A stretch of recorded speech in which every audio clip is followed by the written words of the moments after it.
Hey everyone, Untitled MTG here, and welcome to this week's episode of 5 of the Best. And today's 5 of the Best are going to be 5 of the best cards to craft from Kaladesh Remastered. Very important because you don't want to go wasting your wildcards. We all know how hard it is to grind for them. So today I'm going to go over what I personally think are the 5 best cards to craft from that set, and hopefully you get some, a lot of use out of them. So without further ado, let's get on to the 5 of the best. But before that, I'm going to give you some honourable mentions. So looking at these honourable mentions, we're going to take a look at first Bowmat Courier. It is a 1/1 with haste for 1 mana.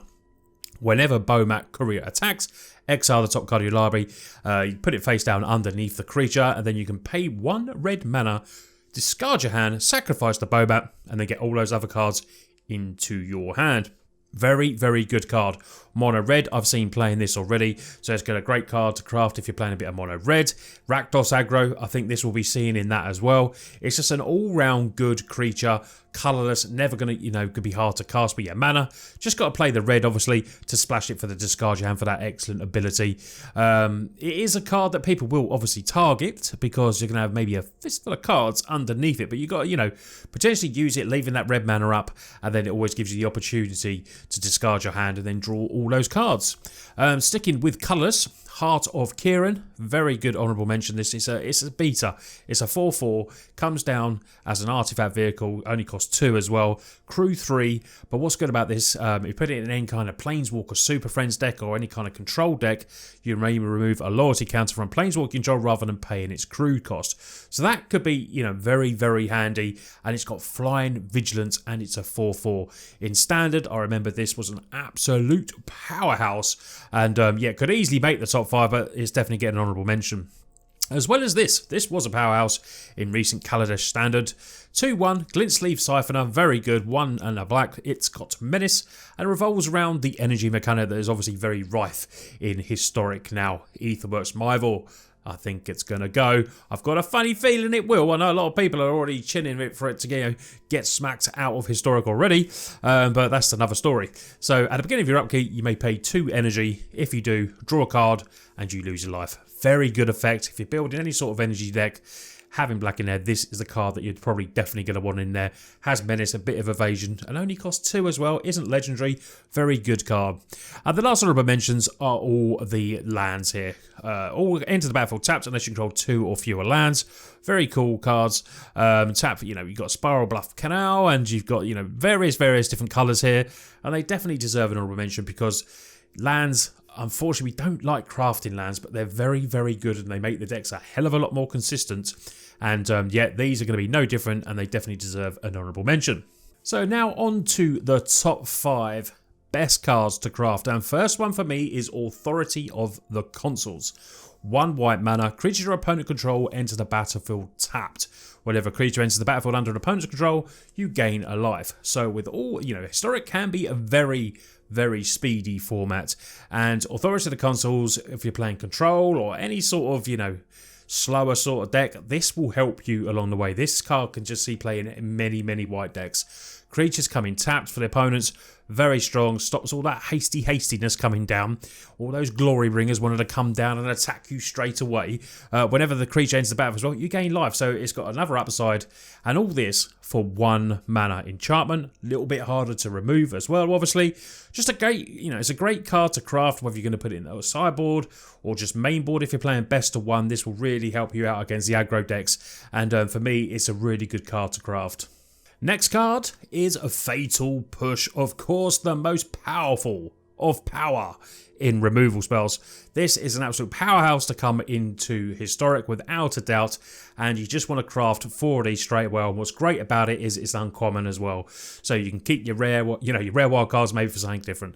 This is really cool. Destroy target creature. It has coveted mana cost 2 or less, and also has the Revolt, where Revolt is destroy that creature if it's coveted mana cost blah blah blah blah blah blah. That was hard to say. If it has coveted mana cost 4 or less, instead, if a permanent you control left the battlefield this turn, so that could be something like a Fable Passage or anything that's just left the battlefield this turn. This then can kill something a little bit bigger. Instant mana, 1 mana, just 1 mana.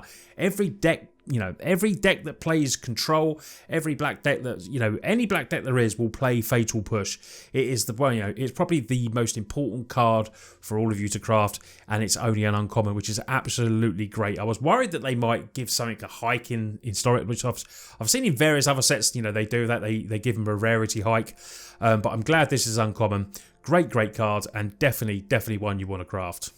Now we're on to a Planeswalker here, and Chandra Torch of Defiance, this mythic card, really strong, powerful Planeswalker, and a great card to craft because you can play it in various decks as well, which is what a lot of these cards are obviously about. When you're crafting cards, you want to hopefully just not have them in just one specific deck. You'd like them to play in various decks. And Chandra Torch of Defiance, 2 double red, 4 loyalty Planeswalker, is great. Has 4 abilities and 2 of them are +1s. Exile top card of your library, may cast that card. If you don't, Torch of Defiance deals 2 damage to each opponent, and the other one is a bit of ramp if you add in double red, which is really good. -3 deals 4 damage to target creature, and the -7 is an absolute game winner of an emblem. Whenever you cast a spell, this emblem deals 5 damage to any target. Once you get to that, it's just such a good emblem. Chandra can be used in control decks, Super Friends decks, top end of red decks. It is just a really strong Planeswalker. One of the best Chandras there is for me. And if not the best, it's just a really good card. Craft it, use it in various amounts of decks. You might just get a couple of decks, so you just use 2 of your wild cards. Maybe some decks you want to use more, but it is strong. It's very strong. Expect to see this a lot in the Historic meta. Next we get to another sweet uncommon card, and it is the Defender, Blossom in Defense. Defender because it will protect your creatures. Target creature you control gets +2/2 and gains hexproof. It's simply the best at what this card does. 1 green mana, you can buff up a creature, give it hexproof. It's a really good card. You're going to be using this card in various amounts of decks: mono green, Rakdos, Grawl aggro, anything where you want to protect your creatures, this is what you want in there. 4 of these, Blossom in Defense, you just keep that 1 mana up and protect the best thing you have on the board, or something that's really important to you.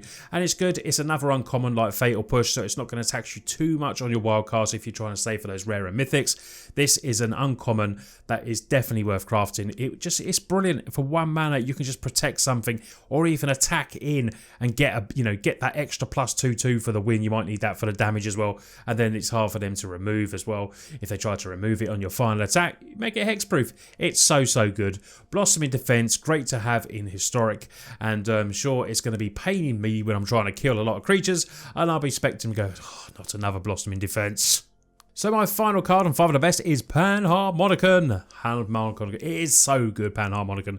It literally is a fun card. 4 mana. If an artifact or creature enters the battlefield, causes a trigger ability of a permanent, it triggers that additional time. It is great, works really well with energy decks.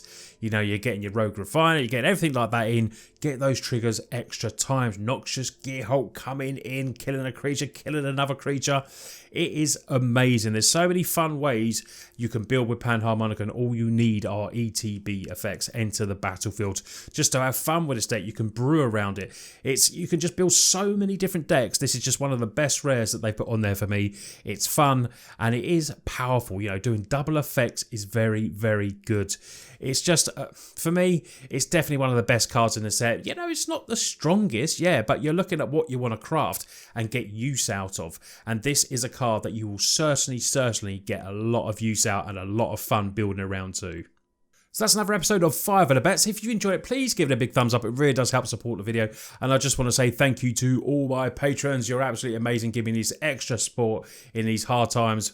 I said before on my photo, I really do appreciate it. We got an extra few as well, people that joined the Patreon, so hello to you as well. Thank you for doing that. If it's not for you, don't worry. I always say that. Just like the video, subscribe, comment. It really does help out as well. All your support is amazing, and we're getting near that 10,000 subs. We will get there soon. We'll get there. I keep going about. I see the numbers, they're going up. It's brilliant to see. Thanks for sharing all the videos as well. Big shout out to everyone that does that on their socials. Anyway, you lot take care, and I'll see you on the next video, which will be tomorrow.